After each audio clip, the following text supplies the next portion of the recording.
finally reading another Emily Henry book. Hello everyone, my name is Olivia and welcome to a new reading vlog where I give an author another chance. I previously read 2 Emily Henry books before starting Happy Place. One I really enjoyed, it was A Million Junes, I believe. That was a really good YA novel that I fell in love with. It had really beautiful lyrical writing that I just was completely immersed by. And then I read Beach Read, which I actually gave 2 stars to, and my Goodreads review continually gets likes, and I don't know why people keep referring to that review, but I did give Beach Read 2 stars, and it's because I was mismarketed when I was told to read this book. People on TikTok and even the publisher said that this is the best romance story of all time. It is going to suck you right in. It's going to be really steamy, very entertaining read. But instead, what I would call Beach Read is a romantic literary fiction. It was a very slow-moving romance with 2 characters that I didn't enjoy. I didn't enjoy their motivations, their backstories, and I just wasn't really interested in Beach Read. And now that I know that I previously did enjoy one Emily Henry book, I wanted to give her another shot.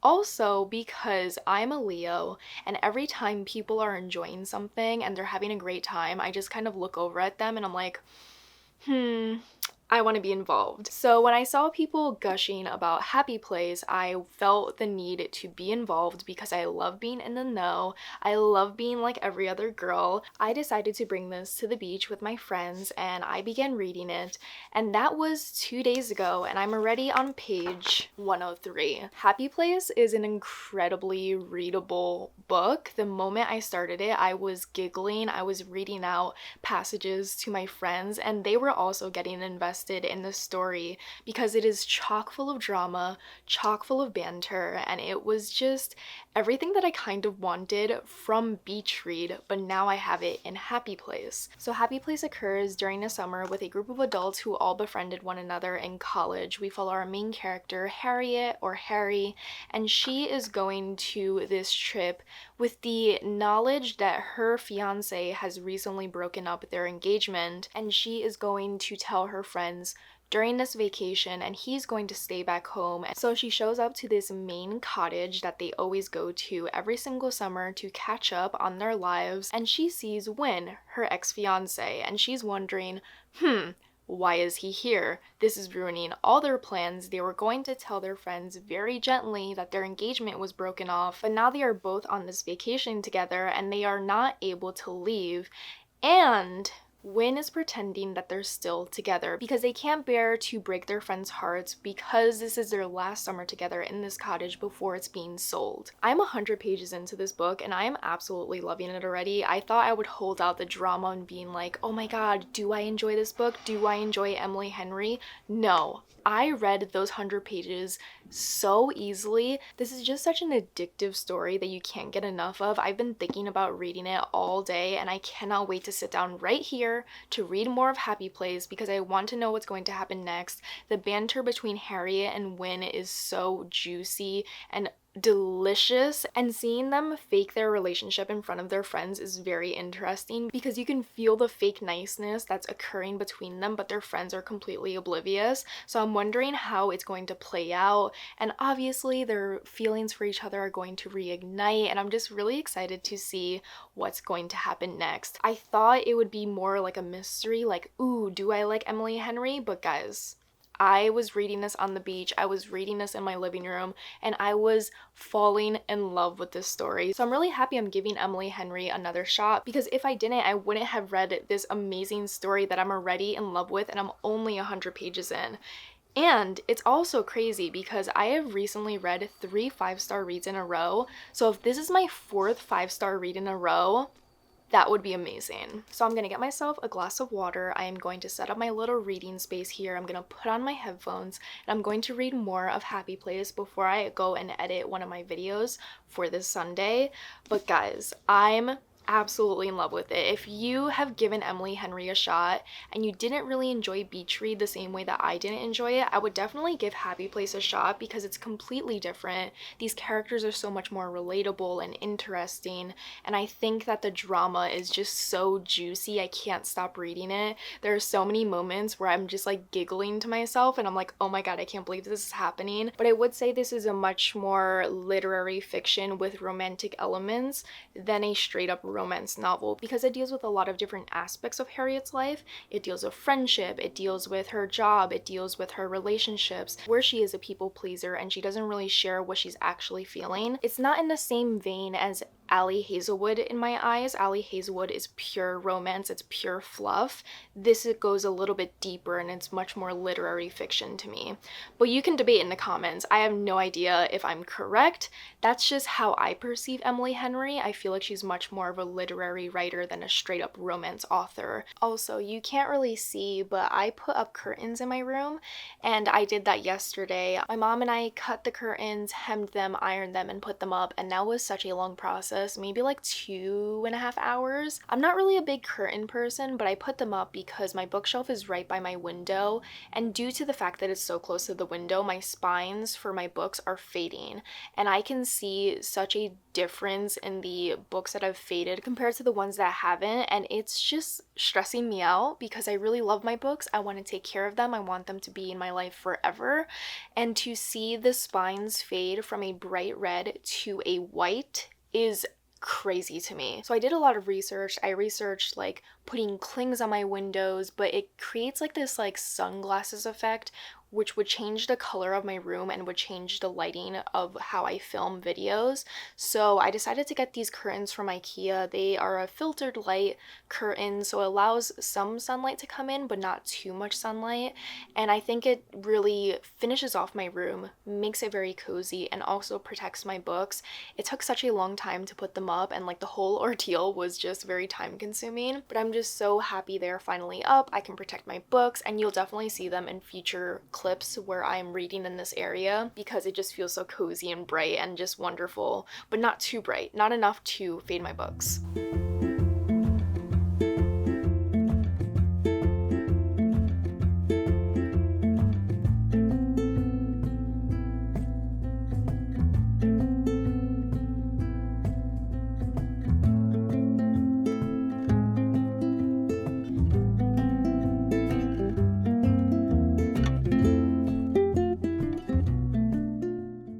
The drama is so juicy. I'm loving this. I'm loving this so much. I'm so happy I'm reading this book. I'm genuinely having the best time.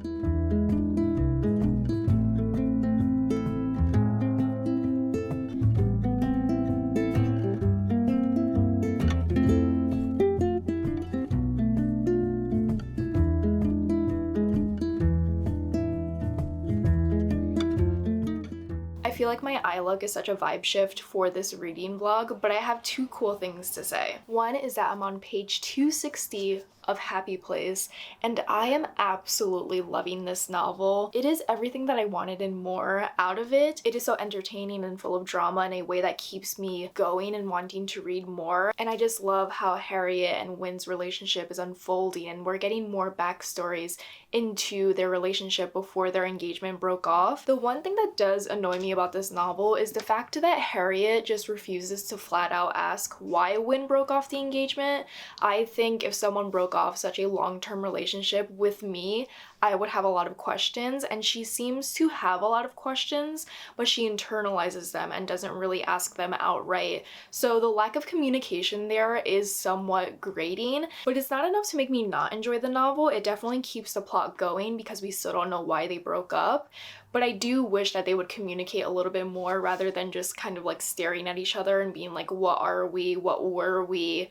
What can we be now? But I'm really excited because in 2 days I'm going back to the beach with another friend, and I'm hoping I'm going to be able to finish Happy Place on the beach. I feel like it's very fitting to finish out the book in a setting that matches the setting of the book. And while I'm not in Maine, while I'm not at a cabin, it still will give me the same summery vibes that this book has. The atmosphere is absolutely gorgeous, and I really do love every single character in this story. The side characters all play a special role in the book as well. They don't feel like just placement characters. characters. They each developed a plot in their own way, and I really do enjoy the found family aspect of it. And I'm just really excited to keep on reading. Every time I finish work, I'm like, I'm going to sit down for an hour and I'm going to read more of Happy Place because it really did suck me in and I am so invested in this story. And the second thing that I wanted to mention is that I'm going to see Shane and Ryan today in the city, and I am so deeply excited for this event. If you don't know who Shane and Ryan are, they are from BuzzFeed Unsolved. They go to haunted locations. Shane doesn't believe in ghosts and Ryan does believe in ghosts,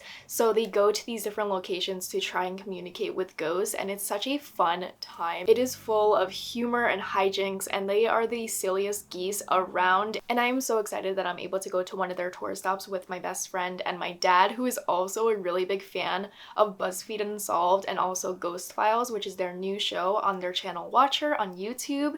So we're going to head to the show and we're all dressed up in kind of like a Halloween aesthetic. I'll show you my outfit in a little bit, but we're going to be able to see the first episode of the new season of Ghost Files, and then they have a Q&A afterwards. And my best friend and I have wanted to see Shane and Ryan on tour for years upon years. We have loved them since the beginning of college when we first discovered BuzzFeed Unsolved, and to see them grow their own company and create their own shows like Ghost Files, Mystery Files, and Puppet History, we are just so endlessly proud of them, and they kind of feel like friends at this point because we have watched them for so many years. So I'm really excited to be able to see them in person. I'm so excited to hear their banter and also to see the first episode of the new season of Ghost Files. If you love really funny, spooky content, I would highly recommend checking out their channel. They have a bunch of other shows there as well. I'm always ranting and raving about how much I love them, and their content just feels TV worthy, and it's free on YouTube, so definitely go check them out. And now let me show you my outfit of the day. I'm wearing a Final Girl shirt, which is one of their pieces of merch. I'm wearing my classic black skirt that I love, and I also decided to add some fishnet tights, which is the first time I'm wearing fishnet tights, and they have already ripped, which is annoying. I did not realize that fishnet tights are so fragile.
It may not look like a lot of time has passed in this vlog, but so much has happened since I last filmed at the beach. 1, I finished Happy Place. 2, I finished Fourth Wing, which is another book that my friend Jessica got me for my birthday. This is a book that had so much hype surrounding it. It was sold out everywhere when it first came out, and I was really skeptical about how popular it was because it just seemed to come out of nowhere. But then once I learned that it was about dragons and it was a romantasy, I became intrigued and I wanted to join in on the fun, so I decided to read it, and I ate this book up. This book was everything I wanted and more out of a dragon fantasy. It was a very accessible fantasy world for someone who doesn't read a lot of fantasy, and I just loved the story. I loved the dragons. I loved all the characters. I'm definitely going to talk about it more in an upcoming Books and Brews, but I did want to mention that this consumed my entire soul, and it's all I talked about with my friends because I was genuinely so entertained. And I know a lot of like seasoned fantasy readers don't like this book because they think the world is basic or something, but I had a good time with it. I went into it with an open mind and I really enjoyed my time, and that's the same thing that I did for Happy Place, which I had a great time with. I loved everything about this novel, from the storyline to the tension to the slow burn romance that just gripped my heart and made me kick my feet and giggle. It was such a good time, and I'm so glad I gave Emily Henry another chance because I really enjoyed her writing style in this story.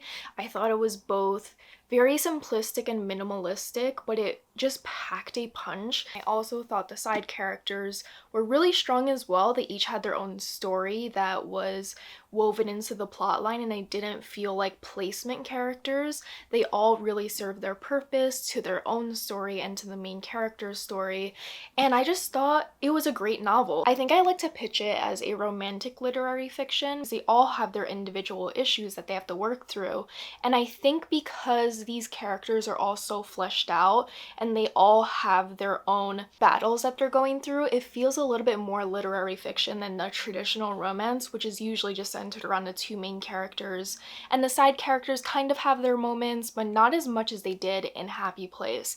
I don't really know how to describe it, but I thought Emily Henry just crafted this story so well. She painted the atmosphere so beautifully. She made me root for these characters and fall in love with their romance, and it was probably one of my favorite reads of 2023 so far, which is amazing because I didn't know if I was going to like it, and people were like, I don't know, if you don't like beach read, you might not like this. But to me, this is so different from beach read. It felt like a Taylor Swift song.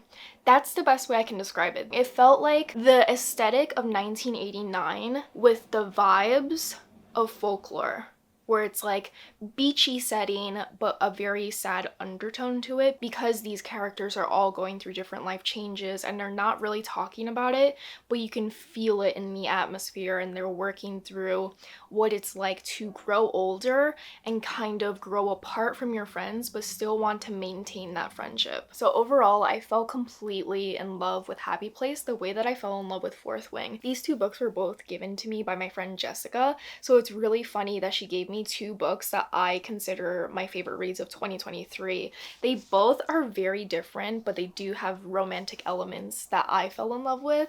But I feel like Happy Place is so much more than the romance, and I think the explorations of grief and adulthood and just like the ever-shifting tides of being an adult was explored so well in this novel, and I am so deeply happy that I gave Emily Henry another chance. And guess what? Guess what? After I finished Happy Place, I bought myself Book Lovers and I bought myself People We Meet on Vacation. So let me know which one you think I should read first, and maybe I'll even do a reading vlog for it, who knows? I couldn't resist. I fell in love with Happy Place in a way that I can't really describe, and in a way that brought me so much joy that I had to go out and get these two books. I'm just really happy that I gave Emily Henry another chance, because if I didn't, I wouldn't have read this book and I wouldn't have had a new favorite read of 2023 and a new favorite read of all time. This one really affected me. I was invested. I was on the edge of my seat. My friends watched me read this on the beach. They heard me gasping. They heard me theorizing about what's going to happen next. They heard me read out some of my favorite quotes. I did underline some of my favorite quotes as well, so that was really fun. It was a book kind of like Fourth Wing, where there was so much hype around it. I love to feel included with all the fun, so I read both of these books to be included on the fun, and it's even better because I enjoyed both of them. I definitely have to recreate this type of format where I give an author another chance in the future, because I do have a book by an author that I didn't enjoy their initial book that I read, but I do want to give them another shot. So be on the lookout for that in the future, and let me know if there are any other reading vlogs you would like to see. If you want to follow me anywhere else on social media, all my links will be down below. Thank you so much for watching, and I will see you in another video very soon.